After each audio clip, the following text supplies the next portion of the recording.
오늘은 2024년의 고난주일입니다. 예수님께서 나귀 새끼를 타시고 예루살렘 성에 입성하실 때에 사람들이 나무 가지를 꺾어서 흔들며 예수님을 맞이했다고 해서 종려주일이라고도 부릅니다. 오늘 고난주일을 맞아서 예배드리고 한 주간 동안 고난주간을 보내게 됩니다. 여러분, 예수님의 고난과 죽음을 깊이 생각하시기 바랍니다. 또 영적으로 참회의 시간을 사시기 바랍니다. 허물과 죄를 회개하며 통회와 자복으로 사시기 바랍니다. 그리고 십자가에 달리신 예수님을 바라보며 예수님을 닮아가시고 예수님을 따라가며 예수님으로 충만한 삶을 살아갈 것을 다짐하고 또 결단하는 은혜가 있게 되기를 바랍니다. 예수님의 고난에서 가장 중요한 것은 십자가입니다. 예수님께서 십자가를 지시고 골고다 언덕을 오르셨습니다. 예수님이 가셨던 십자가의 길을 비아 돌로로사라고 합니다. 고난의 길, 슬픔의 길, 비탄의 길이라는 뜻입니다. 이 비아 돌로로사는 전체 길이가 약 800m 정도였습니다. 빌라도의 법정에서부터 시작해서 골고다 언덕까지였습니다. 인간의 삶에서 고난과 고통은 모든 사람들이 겪어야 하는 불치의 병입니다. 숙명입니다. 고난이 없는 사람은 없어요. 고통 없이 사는 사람 없습니다. 그래서 실존주의 철학자 키에르 케골은 내가 고통하는 고로 나는 존재한다고 했습니다. 불교에서는 인생의 모든 삶을 고통으로 보고 있습니다. 전체적으로 8가지의 고통이 있다고 했습니다. 사는 것이 고통이라고 했습니다. 늙는 것이 고통이라고 했습니다. 병나는 것이 고통이라고 했습니다. 죽는 것도 고통이라고 했습니다. 사랑하는 사람과 헤어지는 것이 고통이라고 했습니다. 미워하는 사람, 불편한 사람, 가까이 하기 싫은 사람, 그런 사람과 만나는 것도 고통이라고 했습니다. 무엇을 구해서 얻지 못하는 것도 고통이라고 했습니다. 온갖 욕망이 끌어오르는 것도 고통이라고 했습니다. 그러니까 불교에서는 모든 것이 고통입니다. 그러나 우리 기독교는 인간의 삶에서 고통이 있다는 것은 인정합니다. 모든 사람에게 고통이 있어요. 고난이 있습니다. 그래서 욥도 다음과 같이 말했습니다. 욥기 5장 7절에 인생은 고생을 위하여 났으니 불꽃이 위로 날아가는 것 같으니라. 불을 피우면 거기에 불꽃이 생깁니다. 그 불꽃이 어디로 갑니까? 불꽃은 항상 위로 가요. 아래로 가는 법이 없습니다. 언제나 불꽃은 위를 향합니다. 그것처럼 인생의 삶에도 당연히 고난이 있습니다. 고통이 있습니다. 시험과 환난이 있습니다. 하지만 거기에는 하나님의 계획이 있습니다. 하나님의 뜻이 있어요. 하나님의 놀라운 섭리가 있습니다. 그래서 그 고난과 고생이 기다림이 되고 기대가 되는 것입니다. 그리고 마침내 하나님의 때가 되고 고난의 터널을 통과하게 되면 거기에 놀라운 하나님의 은혜가 있습니다. 하나님의 기적이 있고 하나님의 축복이 있습니다. 이것이 다른 것입니다. 인류 역사에는 4개의 큰 고난이 있습니다. 먼저 흑인의 고난이 있습니다. 눈이 있습니다. 코가 있습니다. 입이 있어요. 손이 있습니다. 발이 있습니다. 모두 똑같습니다. 그러나 딱 하나 다른 것이 있습니다. 피부 색깔이 달라요. 한 사람은 백인입니다. 한 사람은 블랙, 흑인입니다. 이것 때문에 흑인들이 백인들에게 노예가 되었습니다. 큰 고통과 학대를 당했습니다. 미국의 제16대 대통령이었던 아브라함 링컨이 1863년에 노예 해방을 선언했습니다. 그래서 흑인 노예들이 억압과 착취에서 해방되었습니다. 여러분, 그 기간이 불과 161년밖에는 되지 않습니다. 미국의 흑인 신학자였던 제임스 코는 하나님을 해방하시는 하나님으로 해석하고 이해했습니다. 그는 놀린 자의 하나님이라는 책에서 이렇게 말했습니다. 놀린 자를 해방하시는 신에서 시작하고 거기서 끝나지 않는 복음 해석은 어떤 것이나 다 실제적으로는 비기독교적이다. 놀린 자를 해방하시는 하나님, 거기서부터 모든 복음의 해석이 이루어져야 된다. 맞는 이야기예요.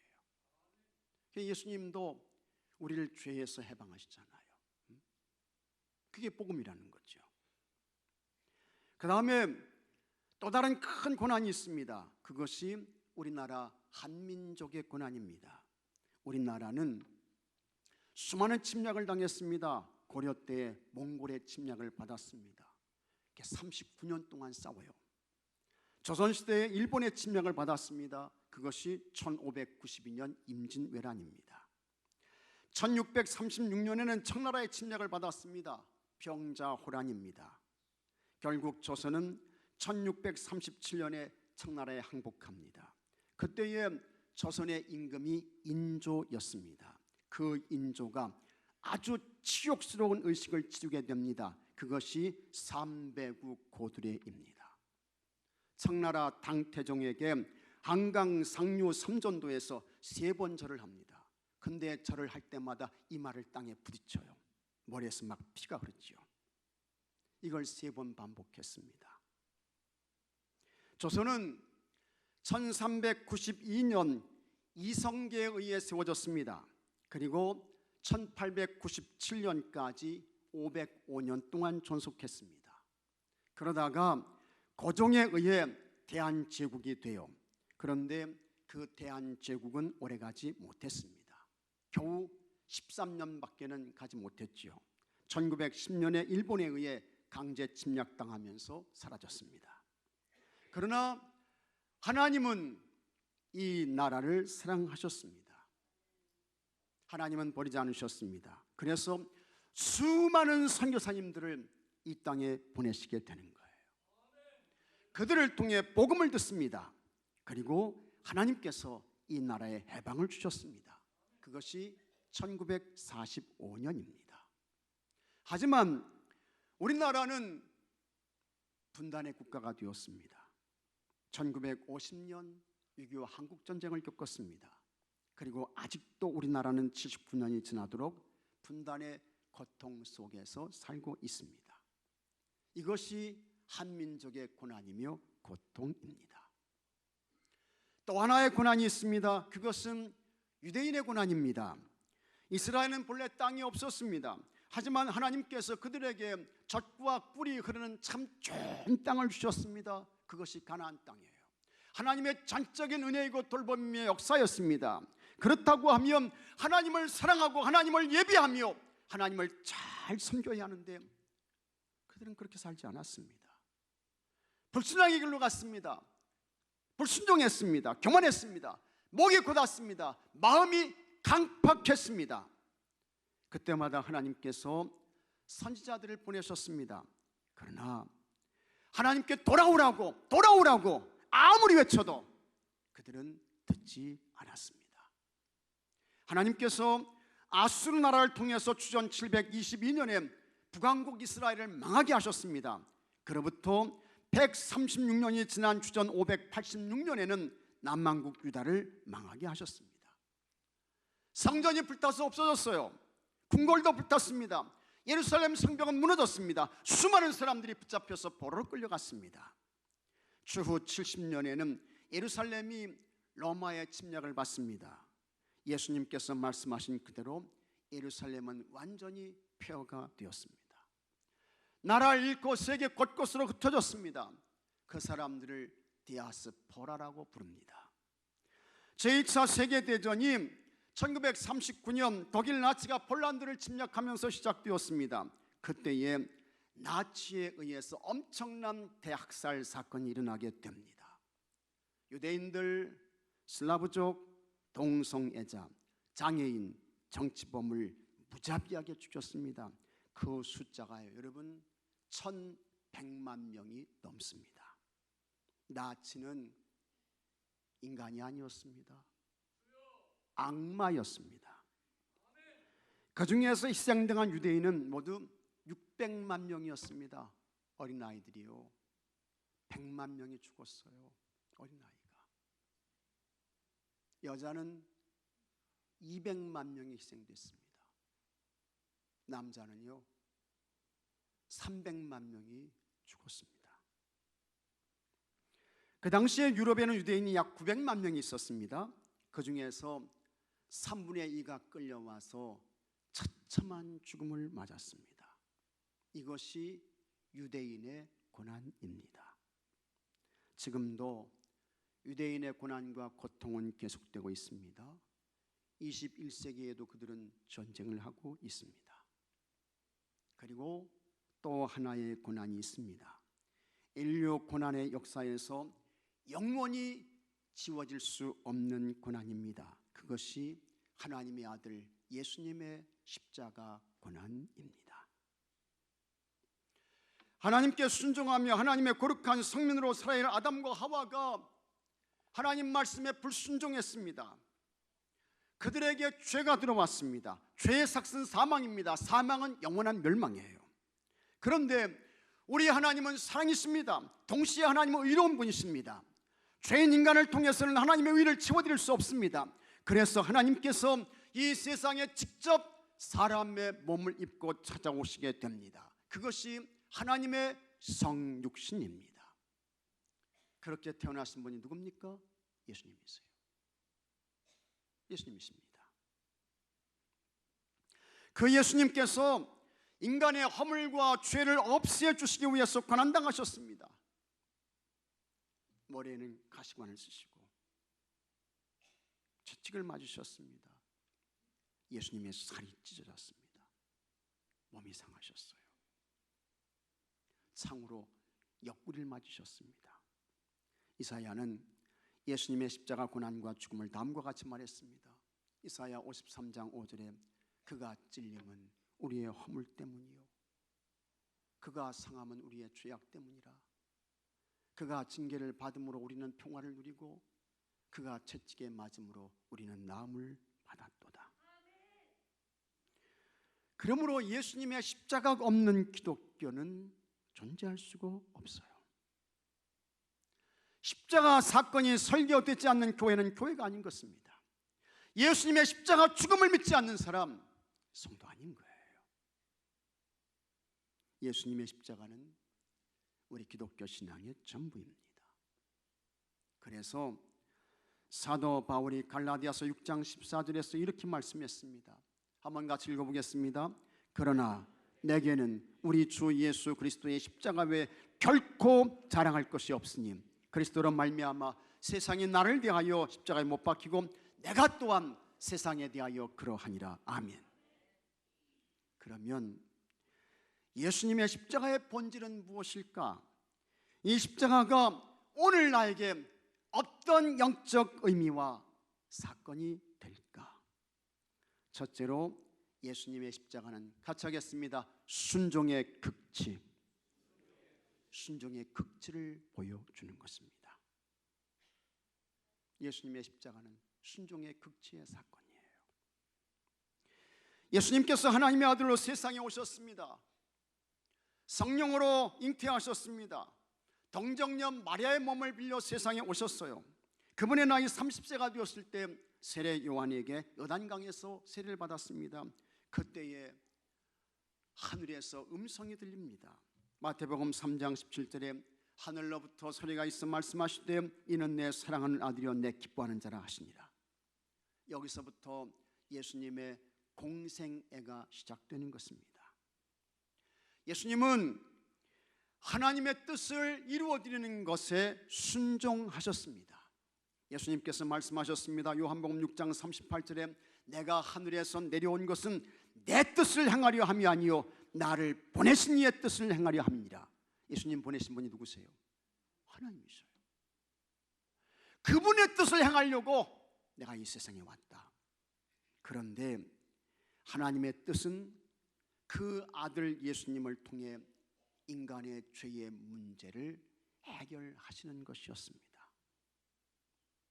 그리고 그때에 하나님께서 택하신 방법이 가장 고통스럽고 제일 수스러운 십자가였습니다. 예수님이 십자가에서 죽는 거예요. 십자가가 하나님의 뜻인 것을 아셨던 예수님께서 고민하셨습니다.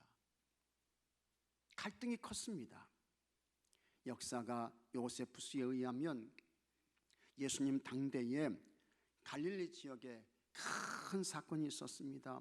유다라는 사람이 로마에 반대해서 정치적 혁명을 일으켰어요. 근데 그 사건이 실패했습니다. 로마의 마리우스 장군이 군사를 이끌고 와서 반란을 진압했습니다. 반란에 참여했던 사람들을 다 체포를 해요. 그 숫자가 2,000명이었습니다. 그들 중에 한 사람도 남기지 아니하고 2,000명을 그냥 싹 십자가 처형을 해버렸습니다. 그 모습을 지나가는 사람들이 다 보게 했어요. 무서웠습니다. 두려웠죠. 예수님도 보셨어요. 예수님도 듣고 하셨습니다. 그런데 이제는 그 예수님이 십자가에서 죽어야 한다고 하나님께서 말씀하십니다. 예수님이 고민하셨습니다. 갈등이 컸어요. 예수님께서 이 문제를 놓고 기도하셨습니다. 마태복음 26장 38절에 이에 말씀하시되 내 마음이 매우 고민하여 죽게 되었으니 너희는 여기 머물러 나와 함께 깨어 있으라. 그러나 예수님은 하나님의 뜻을 거역할 수 없었습니다. 하나님의 원대로 되기를 기도하십니다. 39절에 조금 나아가서 얼굴을 땅에 대시고 엎드려 기도하여 이르시되 내 아버지여 만일 할만하시거든 이 잔을 내게서 지나가게 하옵소서. 그러나 나의 원대로 마시옵고 같이 하겠습니다. 아버지의 원대로 하옵소서. 내 원대로 하지 마세요. 아버지 원하시는 대로 하십시오. 예수님께서 십자가길을 가셨습니다. 마침내 십자가에서 죽으셨습니다. 인간의 죄와 허물의 문제가 해결되었습니다. 구원의 길이 활짝 열려지게 되었던 것입니다. 우리는 예수님의 고난주일을 맞았고 또 이제 이 고난주간을 보내게 될 것입니다. 우리는 무엇을 우리 속에 채우고 훈련해야 할까? 순종입니다. 예수님의 순종을 닮으십시오. 예수님의 순종을 배우시기 바랍니다. 여러분의 생각, 여러분의 계획 그거 아니고요. 하나님 계획, 하나님 뜻, 하나님 마음에 여러분 자신을 쳐서 순종하는 것을 배우셔야 합니다. 그래서 어떤 고민과 갈등에서도 하나님 편에 서시고 교회 편에 서시고 하나님의 뜻이 먼저가 되고 하나님께 순종하는 착한 성도들이 되시기를 바랍니다. 둘째로 예수님의 십자가는 영광의 극치였습니다. 예수님 당시의 십자가는 반역자나 극악무도한 죄인을 처형하는 가장 잔인한 형틀이었습니다. 십자가의 무게는 보통 50kg, 조금 더 나가면 70, 80, 그 다음에 더 무거운 것은 100kg 이상 되는 십자가도 있었습니다. 그것을 십자가 처형을 당하는 사람이 지고 이제 가는 거예요. 그때에 이 죄수를 채찍으로 때립니다. 채찍은 가죽으로 만들었습니다. 그 채찍 끝에는 날카로운 동물의 뼈나 쇠구슬을 매달았습니다. 그것으로 사람의 몸을 때려요. 한 번 채찍에 맞게 되면 몸에서 살이 파여져 나갑니다. 살점이 막 떨어져 나가는 거예요. 그곳에서 뜨거운 붉은 피가 흐르지요. 우리 예수님께서 그와 같은 채찍에 맞으셨습니다. 채찍에 맞게 되면 너무 아파서 어지간한 사람은요 기절해요. 정신을 못 차립니다. 채찍에 달린 쇠구슬은 사람의 몸을 피멍이 들게 했습니다. 그러니 십자가를 지고 가면서 그와 같은 매를 맞게 되면 몸에서 피가 흐릅니다. 온몸은 시퍼런 멍이 들어요. 날은 덥죠. 먼지는 날립니다. 그야말로 사람이 아닌 모습이 되었습니다. 여기서 끝이 아닌 것입니다. 지나가는 사람들이 조롱해요. 몇 시예요? 비웃어요. 손가락질을 하며 비난합니다. 십자가 처형 현장에 도착했습니다. 몸이 지쳤습니다. 정신이 혼미합니다. 그 다음에 십자가에 매다는데 그 전에 몸에 입었던 옷을 싹 벗깁니다. 전부 다 벗기는 거예요. 하나도 남기지 않고. 그리고 나서 손목에 큰 쇠못을 박습니다. 팔에도 못을 박아요. 그 다음에 손을 묶죠.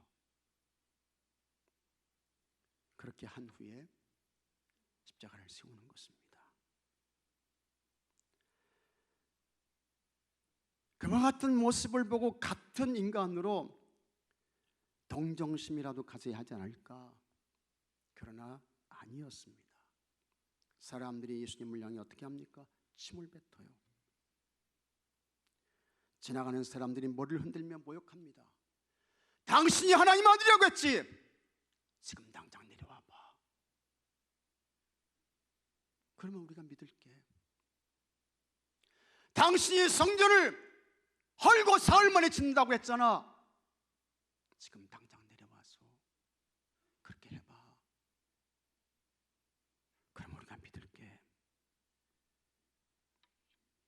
이렇게 조롱과 멸시를 퍼붓는데 앞장섰던 사람들이 있습니다. 대제사장들이었습니다.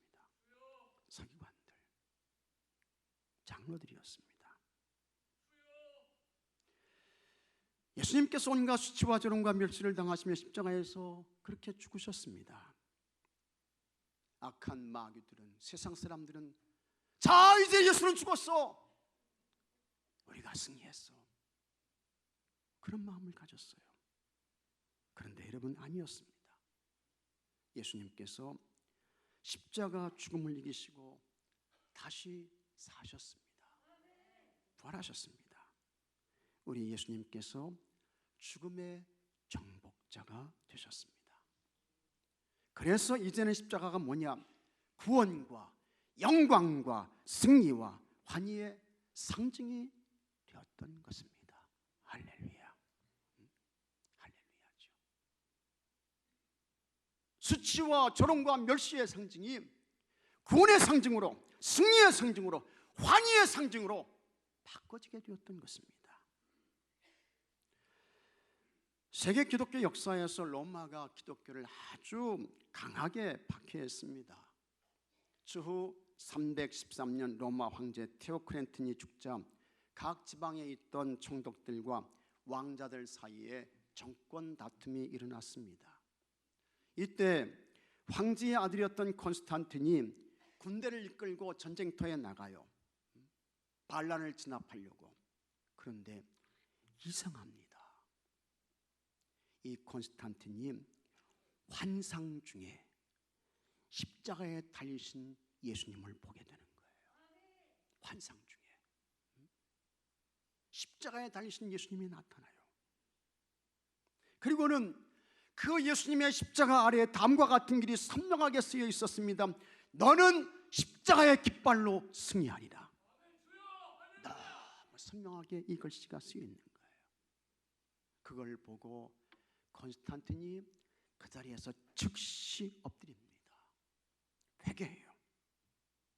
그리고는 그가 예수님을 그리스도 주님으로 영접합니다. 콘스탄틴이 모든 반란을 진압합니다. 그리고 로마의 황제가 됩니다. 그 다음에 돌아와서 기독교를 로마의 국교로 받아들이는 칙령을 발표하게 됩니다. 그것이 313년 2월 11일인가 밀라노 칙령이 되는 것입니다. 마침내 박해가 끝났습니다. 십자가로 승리했어요. 십자가는 고난입니다. 십자가는 고통입니다. 십자가는 희생입니다. 십자가는 죽음입니다. 십자가는 거룩함 내려놓음입니다. 그러나 그 십자가 뒤에 반드시 승리가 있습니다. 영광이 있습니다. 상급이 있습니다. 멸관이 있습니다. 여러분이 모두 십자가를 지고 예수님과 동행하며 예수님 잘 따라가서 잘 쫓아가서 하나님께서 주시는 승리를 얻고 영광을 보며 아름다운 상급과 멸관을 받고 쓰는 모든 분들이 되시기를 주의 이름으로 축복합니다. 셋째로, 십자가는 사랑의 극치였습니다. 십자가는 사랑의 완성이에요. 이 십자가는 하나님의 사랑이 어떤 것인지를 보여주는 그것이 예수님의 십자가인 것입니다. 우리 예수님은 성령으로 잉태되셨습니다. 동정녀 마리아의 몸을 빌려 세상에 오셨습니다. 그래서 예수님은 죄가 없으셨습니다. 사람은 모두 죄인입니다. 사람 중에 죄가 없는 사람은 없습니다. 의인은 없나니 하나도 없다고 했습니다. 모든 사람이 죄를 범해서 하나님의 영광을 이루지 못하게 되었다고 했습니다. 그래서 사람 중에서 죄인이 아닌 사람은 없습니다. 그러나 예수님은 죄가 없으셨습니다. 예수님이 죄가 없으셨다는 것은 무엇일까? 예수님이 누구냐? 예수님 누구십니까? 예수님이 누구세요? 하나님. 같이 하겠습니다. 예수님은 하나님이십니다. 하나님이십니다. 그걸 말씀하고 있는 거예요. 예수님의 죄가 없으시다. 이 말은 예수님 당신은 곧 하나님이십니다. 하나님이십니다. 믿으시면 아멘 하시기 바랍니다. 그러므로 십자가에서 죽으신 예수님은 누구냐? 그분은 곧 하나님이셨습니다. 십자가에서 죽으신 예수님이 하나님이셨습니다. 하나님께서 십자가에서 죽으신 거예요. 왜 우리 하나님께서 십자가에서 처참한 고통을 당하시고 모든 수치와 조롱을 다 감당하시고 죽으셨을까? 이유는 딱 하나인 것입니다. 죄와 허물로 죽은 인간을 구원하기 위해서였습니다. 의롭다고 하는 자를 위해 죽으시지 않았습니다. 허물과 죄가 없다고 하는 자 위해서 죽은 거 아니에요. 죄와 허물로 죽은 인간을 구원하시기 위해 죽으셨습니다. 이것이 뭘까? 하나님의 사랑인 것입니다. 그래서 사도 바울이 하나님의 사랑을 이렇게 말씀했습니다. 로마서 5장 8절에 우리가 아직 죄인되었을 때에 그리스도께서 우리를 위하여 죽으심으로 하나님께서 우리에 대한 자기의 사랑을 확증하셨느니라. 하나님이 어느 정도 우리를 사랑하시느냐? 십자가만큼 사랑한다. 그걸 보여주신 거예요. 그래서 여기 있는 여러분들은 보통 분들이 아니십니다. 여러분들은 평범한 사람 아니에요. 여러분의 영적 가치는 엄청납니다. 여러분이 얼마나 소중한 분인지 아세요? 얼마나 복된지 아세요? 십자가만큼 소중한 거예요. 십자가만큼 복된 거예요. 십자가만큼 위대한 것입니다. 하나님께서 여러분을 십자가만큼 사랑하신 것을 믿으시기 바랍니다. 이게 하나님의 사랑이야. 우리를 향한 하나님의 사랑이에요. 유명한 사회심리학자 에릭 프롬이라는 사람이 있습니다. 이 사람이 많은 책을 썼어요. 그 가운데 사랑의 예술이라는 책을 썼습니다. 사랑만큼 아름다운 게 없다는 거예요. 사랑만큼 좋은 게 없다는 거예요. 사랑만큼 위대한 것이 없다는 것입니다. 그래서 사랑은요, 죽음보다 강합니다. 강력한 힘이 있어요. 능력이 있습니다. 에너지를 갖고 있습니다. 그런데 에릭 프롬은 이 책에서 사랑의 특성을 5가지로 말했습니다.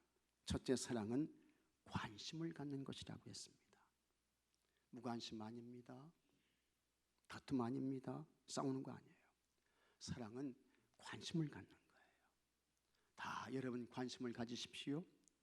둘째, 사랑은 책임을 느끼는 것이라고 했습니다. 무책임한 거 절대로 그거 사랑 아닙니다.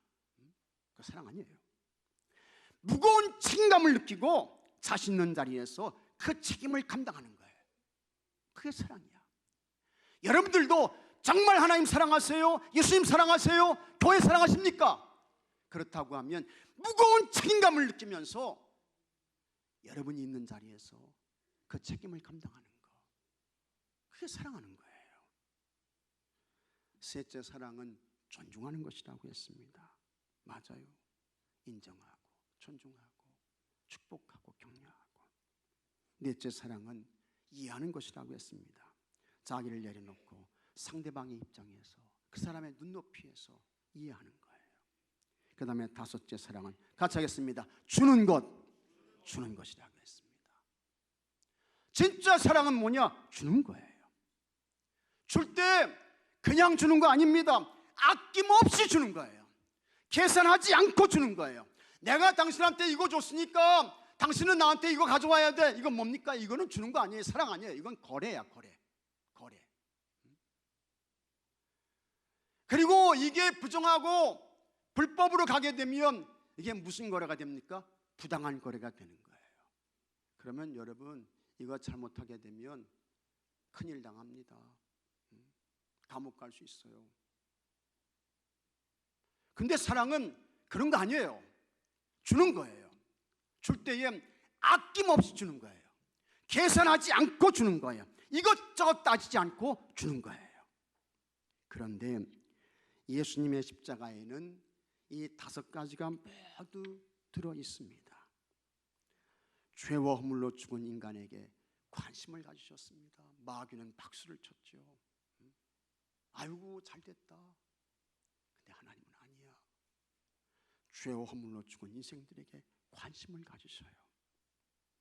그리고 하나님께서 무한한 책임감을 느끼시고 예수님을 이 세상에 보내주십니다. 그래서 죄와 허물로 죽은 인간을 구원하시기 위해 십자가에서 그 예수님을 죽게 하십니다. 그래서 우리를 죄 없는 사람들로, 구원받은 사람들로 존중해 주시고 하나님의 자녀의 자리까지 높여주시고 인정해 주시고, 그 다음에 다 예수님이 주시는데 어느 정도까지 주셨느냐? 예수님이 어느 정도까지 주셨어요? 어느 정도까지 주고 가셨습니까? 같이 하겠습니다. 피 한 방울, 물 한 방울, 이것까지 내주고 가신 거예요. 예수님이 피 한 방울까지, 물 한 방울까지 쏟아주시고 가셨습니다. 그래서 십자가는 사랑의 극치인 것입니다. 우리는 예수님의 십자가로 죄사함을 받았습니다. 구원받았습니다. 영생도 얻었습니다. 영원한 하나님 나라 천국도 유업으로 받았습니다.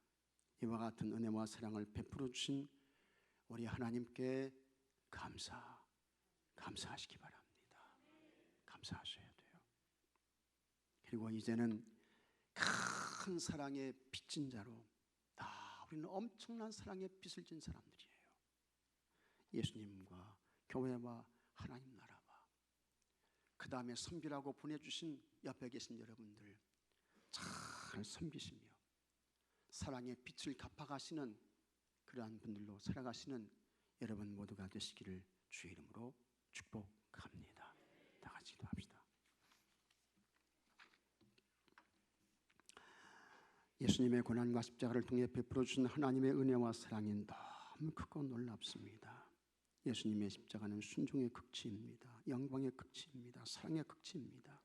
감사하게 하시고 찬송하게 하옵시고 이제 우리도 순종의 사람으로 살게 하여 주옵소서. 아버지, 우리가 감당해야 할 십자가 잘 감당하며 주의 길을 가서 승리도 얻게 하시고 영광도 얻는 자들 되게 해 주시옵시고, 주님의 십자가가 사랑의 극치인 것을 알게 하여 주옵시고 사랑의 빛을 갚는 자들로 살게 해 주시옵소서. 우리 주 예수 그리스도의 이름으로 기도하옵나이다. 아멘.